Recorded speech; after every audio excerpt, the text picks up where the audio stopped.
What's B2 capital G here? So we have another new Link monster coming out of the Link Vrains pack that has been revealed. Aromas are getting themselves a Link monster, and that's kind of cool. This is Aromaseraphie Jasmine. I didn't expect this, to be completely honest. I thought Konami had pretty much given up on Aromas. You guys know in the past, I have not pulled my punches when talking about this archetype. I have insinuated that it's arguably the worst archetype in the Vrains era, or excuse me, the Arc V era. A lot of people have said, no cap, it's actually Chemicritters, and some other people are like, no, it's Digibugs. But I've never really thought too highly of Aromas just because they can gain a lot of life points, but I feel like a lot of their main deck monsters are severely underpowered for when you gain those life points. If they were more powerful, then that would be, you know, a different story. But this is actually a well-designed monster, and I have to applaud Konami. All of this Link Vrains support that we've seen so far, all of these Link monsters in this pack, these cards have been fucking amazing, and I'm so glad that Konami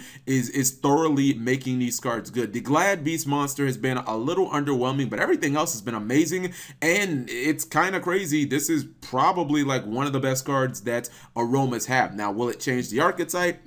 Probably not. I think the archetype will still suck dick, but this is a very good card that has 3 effects, by the way. So this is Aromaseraphie Jasmine, 1800 attack, light. The link points are bottom left and bottom right, much like the other Link 2 monsters that we've seen coming out of this pack. It requires 2 plant monsters, and that's very important because I talked about this a little bit in my combo video, and I'll probably bring it up again and again. A lot of those plant engine monsters that we saw during the Arc V era, most of you guys know, like Billy Break plants and stuff like that, those monsters are becoming amazing again. I'm talking about Spore, Dandelion, Glow Up Bulb, because these cards are incredibly solid for making Link monsters.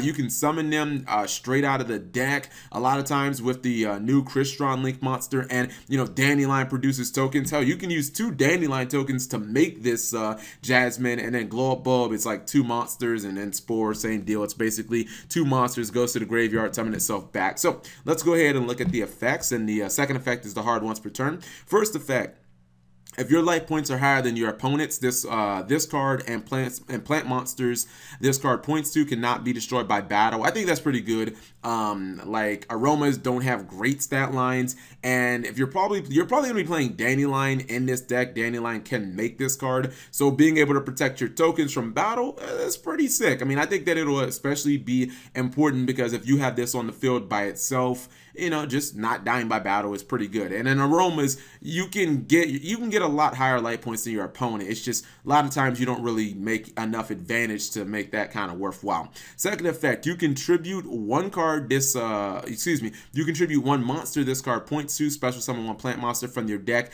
in defense position. This is really important because the first thing I thought about is, okay, we got a way of getting Lonefire Blossom out of the deck, and I'll always take that to the bank, as well as Spore, Glow Up Bulb, any of the Aroma monsters. Hell, you can even get like Titania or something like that. You can get a really big plant monster. You can get Giga Plant, and then you can use the effect. Like, I think that's some really good possibilities, especially considering you can use tokens for tribute. And then the third effect I think is really excellent as well. Third effect says once per turn, if you gain life points, you can add 1 plant monster from your deck to your hand. So this is an effect you'll probably only use if you're playing this in Aromas. If you're just playing like a plant synchro deck, or a deck with a bunch of like plants or something like that, I don't really know, like Sylvans, I don't know if you'll really be activating this effect that much. But in a deck like Aromas, in its archetype, Aromas have Humid Winds that gives them life points. The field spell Aroma Garden, I believe it is, yeah, Aroma Garden gives them life points as well. I think it's 500 life points the second you activate it. So I mean, this is just a really good card. It's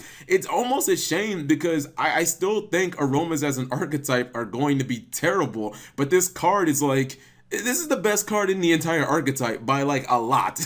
It's kind of crazy that this card is so good. Like, I would give this card a solid A, and then the rest of Aromas would be like, you know, I don't know, maybe a D- or something like that. So will this elevate Aromas? Maybe not, but they'll at least have some plays, especially using Dandelion and stuff like that. And honestly, I think you'll probably see a lot of plant decks run this card. I think you'll see Sylvan players run this card. I think you'll see people just using the plant cards more often, the ones that I've been talking about a lot: Glow Up Bulb, Bulb, Spore, and Dandelion. So whatever you guys think, leave it in the comment section below. And also tell me what you guys want to see. What other archetypes? So we've seen, what, 7 Link monsters. That means we still have 13 13 more archetypes to go potentially. I'm still holding out hope for Lunalights. You guys are gonna get sick of that, but I'm sorry.